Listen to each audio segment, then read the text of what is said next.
Welcome back, everyone. Ahead of the November 8, 2025 governorship election in Anambra State, some aspirants and chieftains of the All Progressives Congress in the state have welcomed the proposal of the party's national chairman, Abdullahi Ganduje, to pick a consensus candidate without necessarily conducting a primary. Last Tuesday, Ganduje had hinted that the party would prefer presenting its governorship ticket to a consensus candidate than having an unpopular candidate run for the election. INEC has approved that the 2025 Anambra State governorship election should hold on Saturday, November 8, and party primaries will be held from March 20, 2025 to April 10, 2025.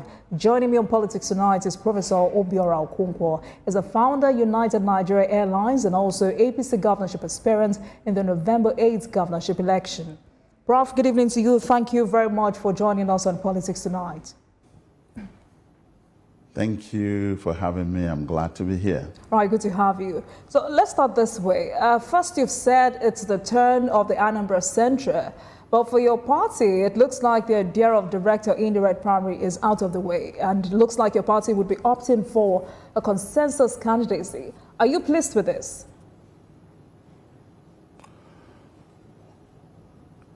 It is a welcome development from the chairman. Anambra is a very unique state when it comes to the issue of politicking, especially primaries, when you have big weights like those who have all shown interest in APC. And the chairman of the party was saying this from the background that he knows there's a whole lot of money politics in Anambra State. And he's expressed interest and desire that the people would not waste the money at this stage of the primaries or waste their energy, but rather conserve all the resources until a candidate emerges, and then they have one opponent who is the incumbent of the current incumbent in the state, or any other candidate that may emerge from other political party.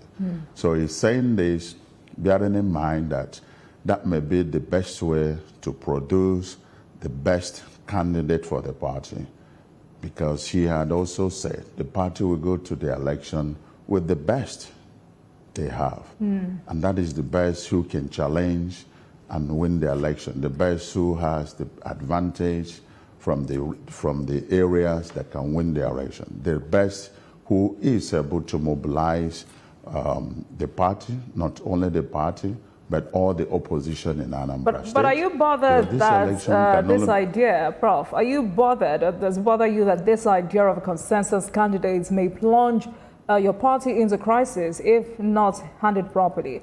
Because I remember the crisis or the issue you had when you were in the PDP as regards the idea of primary election.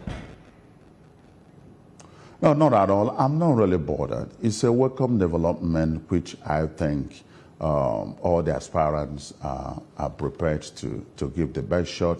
But again, it's important to note here that it was just a suggestion by the chairman. And it is his desire that we get to that consensus arrangement.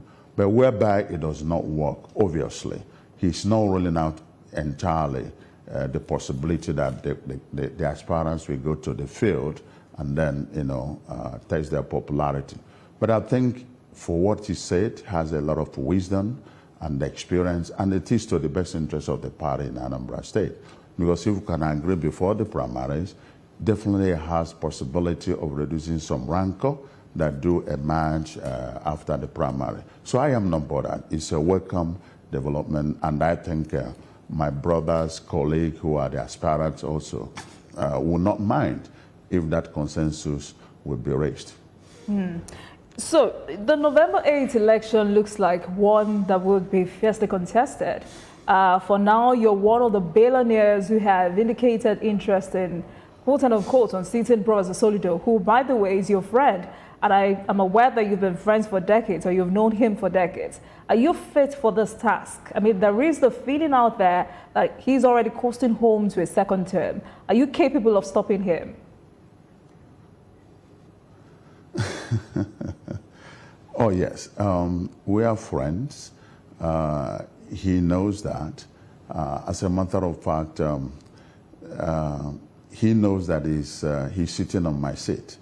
I've had occasion when people around him will tell me that, you see, we know we're sitting on your seat.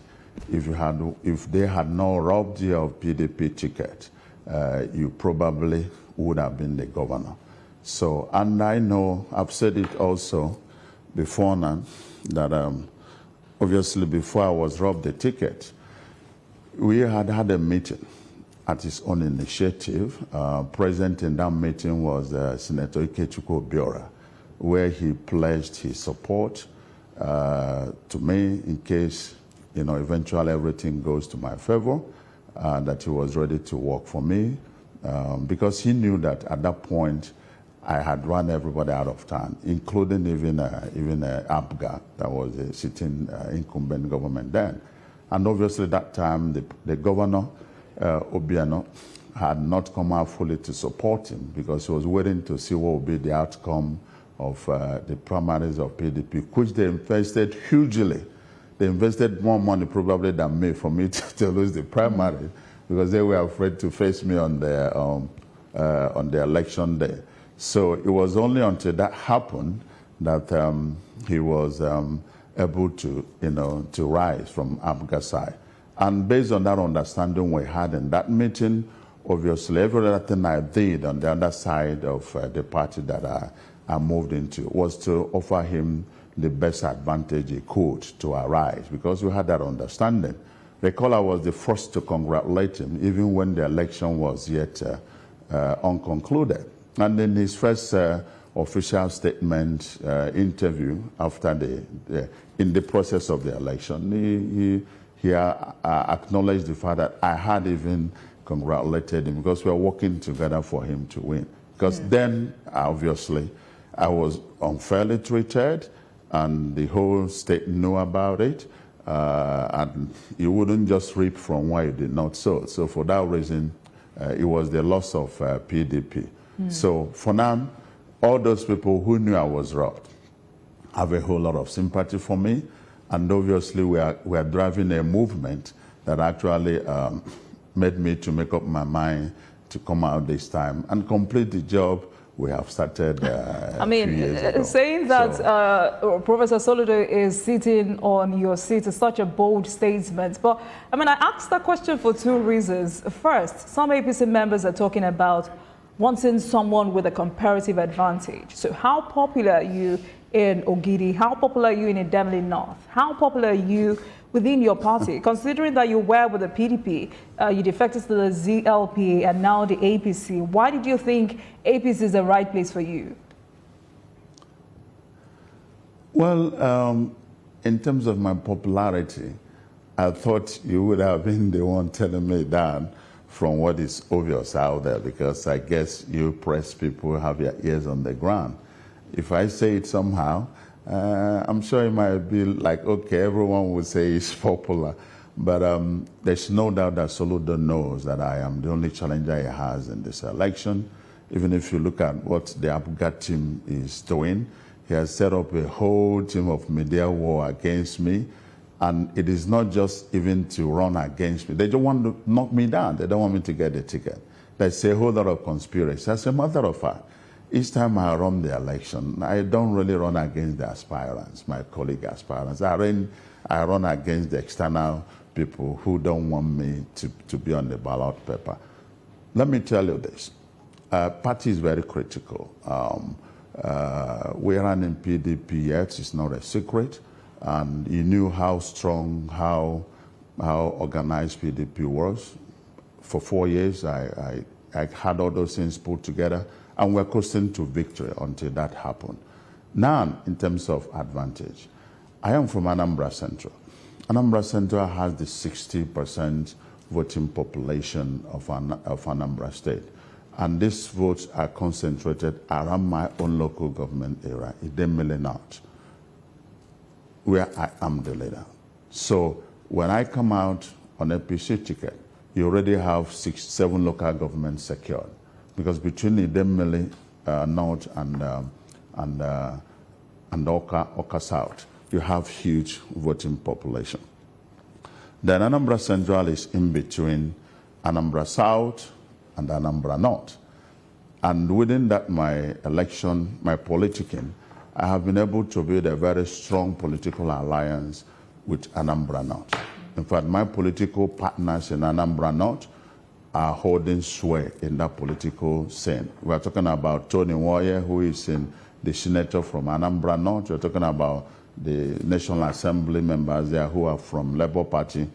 So they are from my political family, where I am the leader. I make bold to tell you, I am the leader of that political family. Because of time, and I still have a lot of questions for you. Because of our time, I have a lot of questions for you.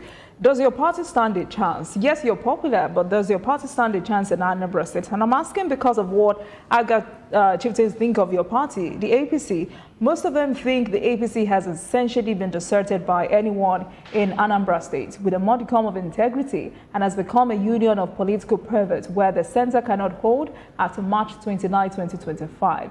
That's a statement from ABGA. And to corroborate that statement, National Public Secretary of ABGA was here about a week ago. I remember him saying to me that Professor Charles Soludo has no credible opposition in those states. And for a fact, if we were to look at the woeful performance of APC in the 2023 general election, does your party stand a chance at all?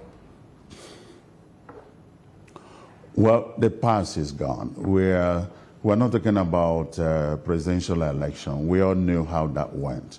Today, we're talking about the coming governorship election. The incumbent governor is from the south. So definitely any candidate of APC that will emerge from the south has lost about 4 local government areas. All right, so no matter how unpopular the candidate is, the incumbent, obviously will still have some base, some strong areas that he must protect. That is his last front. So that is why the party, that is why the secretary is considering Central, because when you go to Central, you are closer to North. So a partnership between North and Central could have established will give us huge amount of vote, and then we will have enough in the South, obviously, to floor the governor. But let me tell you, yes, the political structure of APC in the previous elections and 2023 may not have been the same. I've always said it. Political structure is about human beings. They are not concrete. All right, so look at what has been happening in Anambra State. Since I moved into the party, the game has changed. I've brought a new face. I've gone in, baptized the party, cleansed it up with my image, with my reputation, and my followers. The biggest problem the party has in Anambra State now is getting themselves together to meet up the number of people who are moving in different laws to register. Some of your party Look at even members, the tropes of the aspirants. Some of your party members say it's time for a young candidate. They say it's time for the youth of Anambra State, and they were done with older candidates. Someone like John Bosco Okonkwo, who's also an aspirant, is saying a young person who is of no questionable character, a youth who is a unifier, would be a better candidate this time. Prof, you're 60. There is also Paul Chukuma. What makes you a better candidate? Hey, Jumoke, what do you want me to feel like now? Am I that old? No, I'm just saying your party members are saying they want a younger candidate this time. So what makes you a better candidate? I think I might not be a Gen Z, but from every look, everything you can think of, I am not just too old to run, So I appreciate what they're saying, but I think today, more than anything, Anambra State needs somebody who has the empathy, who can take care of the problems we have, security situation, which the government has shown no clue. And we don't want some people who will learn on the job. Okay.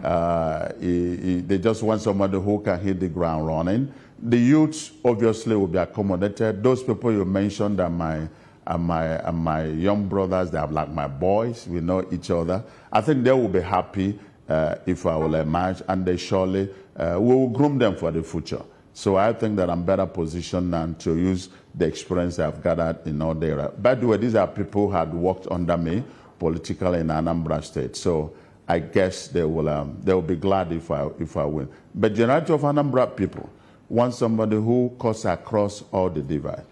They want an entrepreneur who is successful, not those who are looking for job, because we believe that politics should be a vocation and not a profession.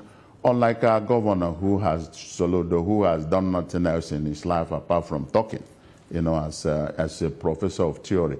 Though I am a professor, and some people do get worried about that, but I do tell them there is a difference. I'm a professor of practical, So from the business aspect, I can identify with the business community. From the academia, I can identify with them. From all aspects of, the youth, I'm not too old. And then culturally, I have the best relationship with the traditional institution in Anambra State. I am the most titled Anambrarian alive today. You cannot imagine. So in all aspects, you look at it. On the grassroots, I am grounded. I am on ground. I am man of the people. So I'm just, for any group that this election matter to, I'm just the guy next door. All right. So that's the comfort we need. And in terms of experience and the exposure, we have enough to turn things around. So how experienced are you when it comes to governance? Oh, yes. We've been around, we've been part of the system, I have been very active in Nigerian politics system, both on the state and the federal.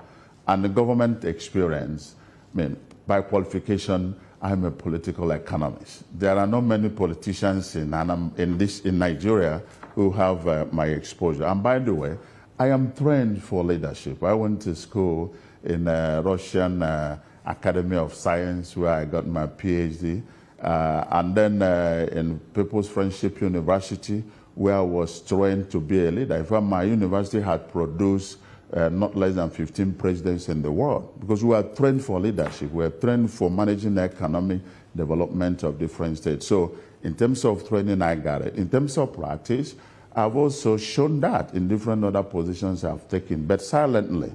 But more importantly, in my individual and personal endeavor, what I've been able to do with myself in my personal enterprises is an evidence that, given opportunity to run the government, I'll bring that experience and turn things around. All right. So I think that the experience is more than adequate. Interesting, Prof. But that's why sometimes some people might just think that why are you wasting your time here? But I'm saying, look, no matter how you succeed, you cannot be too much to offer service to your people at different level, even from local government. All right, Prof. Area. Let me get more questions for you. You've described Governor Soludo's administration as subpar. You claimed it has plunged Anambra into a doldrums. What's your assessment of the state? Well, obviously, for the past 3 years of Soludo, he just probably forgot that he is there to change lives of the people. He is there to make life, to secure life and property. He is there to give people reason to come back. So it appeared to me that he just was working for, he wanted to be a governor for a very long time. Now he grabbed it, he didn't know what to do with it. And all of a sudden, when I started last year to talk about, when I said, look, I got to break this monopoly of silence because it looks like already a conspiracy. The elites are quiet, so I can't just keep quiet. So when I started,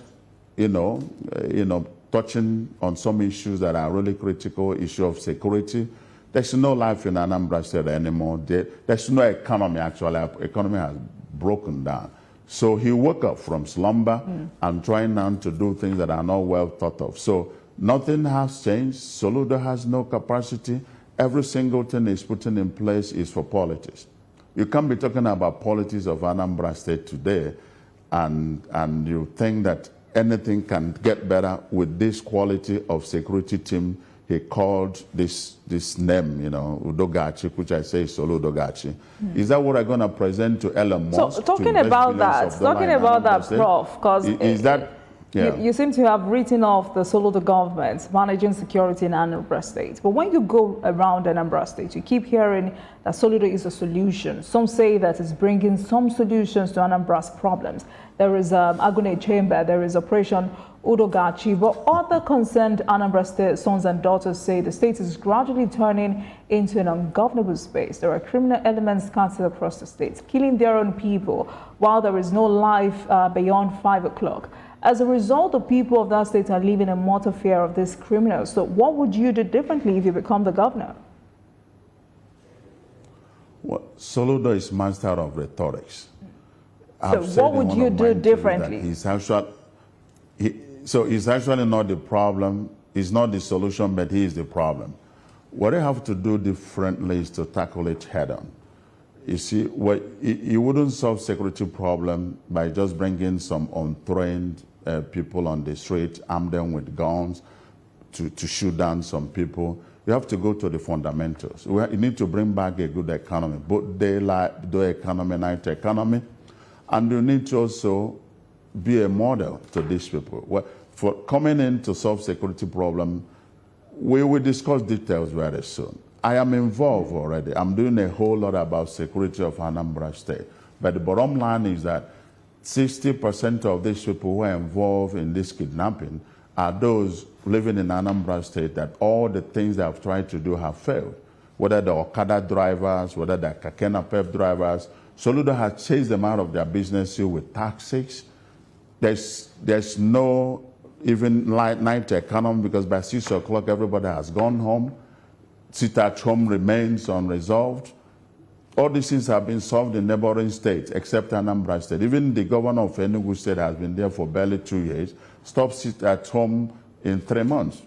It's still there in Anambra State. So when Soludo talks, nobody the governor is someone who does not believe in borrowing. The governor is someone who does not believe in borrowing. So when he, talks about taxation in order to generate revenue through that, what do you think is wrong with it? Well, government will always tax people, but not believing in borrowing is the biggest surprise he has shown to me as a professor of economics, because there is nothing wrong in borrowing. I'm a businessman. I borrow. Other businesses will borrow. If you need to scale up your game, you have to borrow. Why are the banks there? Soludo has been chairman of governor. So if he does not believe in borrowing, does that make him a bad governor? Well, it doesn't make him a bad or good governor, but it just shows that he has a very low expectation. You know, he plays on a low grade. You know, he has a small dream. He must have to. If you have a big dream, you must have to be able to assess capital. All right, Prof. Assessing I've also capital, heard you say I'm being credit worthy is even in itself an advantage. So if I become a governor, I will borrow where necessary, but I apply them rightly to hasten development. That's why development is slow in Anambra State. There's nothing that is happening. You know, what government really do when they borrow is... Please go ahead. Well, the issue is that if I borrow, I can, as long as I'm going to have a money that should be within the term of my administration, because I've been in such a hurry to get things done. We got a lot of things very, very dilapidated. You need a lot of resources. You can, until you build a strong economy that will bring returns, and not from the tax the Soludo is collecting from the drivers and the motor parks. That's not what we need. You need to build huge infrastructure. You need to open up new towns. You need to attract investments. And for you to do that, you cannot do that with all these little things that are tickling. We don't have to depend on Abuja. I know what to do. I'm a businessman. I'm going to bring a whole lot of Anambrarians who are ready to invest their money first. I'm going to attract internal investment before foreign investment. And these people can only come when they have confidence in you that you know what to do with money. Not just what you say you will do with the money, because I've seen, we know ourselves, you know how we started and know where we are. So when I call them, they will come around. In fact, they are behind this. They are part of the movement that we are putting up to sack Soludo, because they believe enough is enough. Let's take charge of our state. Prof, I've also heard you say the government does not also engage with people that matter in the process of finding lasting solutions to insecurity. And that reminded me of the conversation I had with Senator Orjius Okado about the unending insecurity in the Southeast. He says insecurity may continue until the governors come together, meet with former governors who had gone through this and how they were able to make insecurity a thing of the past in the state. So this time, when you say people that matter, who are those people? Well, I really believe there must be a regional agenda for insecurity in the Southeast. Some states have done well with that. I applaud them. But in Anambra State, the tension is very high. But Governor Soludo, instead of embarking in programs that will reduce the tension, he's escalating it. He's not in good terms with the traditional institutions. He has scrapped the traditional council. He hasn't had meeting with them for over 1 year. And then he's just reconstituting them to use them for the election. And then in doing so, we have a traditional way we take care of things. Security has always been in the hands of traditional rulers in different towns. They preside. But today he has taken it out of traditional rulers to the town union presidents. And that is for political reasons. That's not fair. Now you are pushing shadow because he's clueless. He's now trying to make law against traditional worshippers. That's not your area. He goes to the church to tell the church in the pulpit how they should bury their dead. That's not your area. It is for somebody who has no direction. So I really think that a proper engagement with the people, with the right respect, it's not anything you should do by law. You don't have to promulgate law to bring peace and order. You have to show some actions that people must have confidence in. But every step he makes, the people are really very skeptical and suspicious about his intention because they're coming too late in the day, and it is where many lives have been lost. So I don't think people will forgive him for the pain and the sorrows his bad governance has brought. And on Saturday we're going to bury a second House of Assembly member who was killed under his administration. This guy was kidnapped in December. And Soludo had a press conference in Anambra State saying that all is well. People would come back for.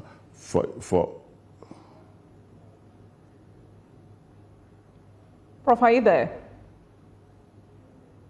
Yes, somebody is talking. I can hear another. No. Please continue. But talking about insecurity, what do you think the government of the day has not identified as the real cause of insecurity in Anambra State? What do you think is the missing link here? Because if there is Agune Chamber, if there is Operation Odogoachi, and yet people are still being kidnapped, killings here and there every other day in the state, what exactly do you think the government of the day is missing? For want of time, I will just simply put it this way. Soludo had not acknowledged there is a problem of insecurity in Anambra State.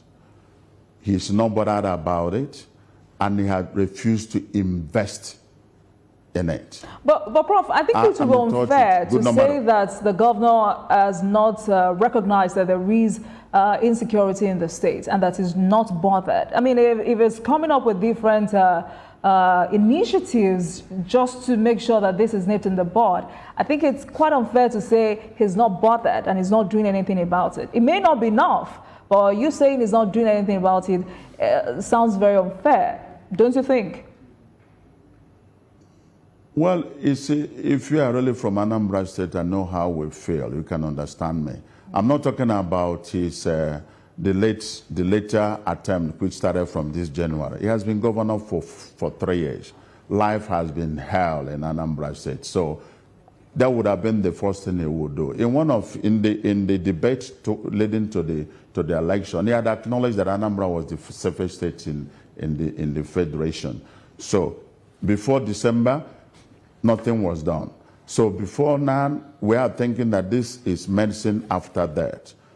I am in touch with the whole of security agencies in Anambra State. Soludo had not invested up to 100 million naira in security for 3 years, the total 3 years of his administration. We talked to the commissioners of police, we talked to the army leaders, we talked to DSS department, and now even in his attempt to do so, you can imagine now when you talk about security of Anambra State, you're talking about Agune Chamber. What about the police? What about the other security agencies? This is so, it's just like we are talking about in the ancient modern era. That's not dealing with security issues. And I can tell you that this way he's going is creating more security concern because these things are not so stable. By the time he goes for his election and fails, there will be no one to be paying these people, and they will turn themselves into another gang of security threat. He should sit down with the security agencies. All right, Prof. Usually, other governors will have security meetings on weekly meetings. I get that. Soludo doesn't have security meetings with security agencies. All right, so Prof. I think that nothing is being done. That was what made me think that the situation we had before now was serving its purpose. All right, then. Finally, before I let you go, what's your perspective on local government autonomy? Do you believe in financial autonomy for local governments? Well, I have been advocating that. All right. I believe in development from bottom up. And do you recall that Soludo is the only governor in the whole federation that had quickly ran to his state assembly that he uses to do his purpose and then enact a law that twisted the Supreme Court judgment. This is unfair. And this money, we don't see it. He takes them up in Oka and does with it what they want. So right, the immediate thing that we have to do is to abrogate that law and give the local government autonomy. We know where we should get money to develop the states. It shouldn't be from the monument for the local government. There's no life in our city, in our towns and rural areas. Nothing is happening. I am from Anambra State, and I can attest that. Businesses right, are crossing the bridge. They're going to the other side. All right. I should let you go now, but I'm sure we'd have a more robust conversation some other time. Thank you so much for joining us this evening, Professor Obiora Okonkwo, OFR, founder, United Nigeria Airlines, APC governorship aspirants. Thank you so much for joining us on Politics Tonight. And I'm sure that I would like to speak with the governor as well to, come and react to all of these allegations levied against him. Thank you so much for joining us, sir. Yes, and one day probably might have to have a debate with him so that all right, absolutely. We'll come out of it. Thank you so much. Thank you. All right, thank you, Prof. Now let's take a short break, and when we return, we'll turn our attention to the matter of corruption. Stay with us, everyone.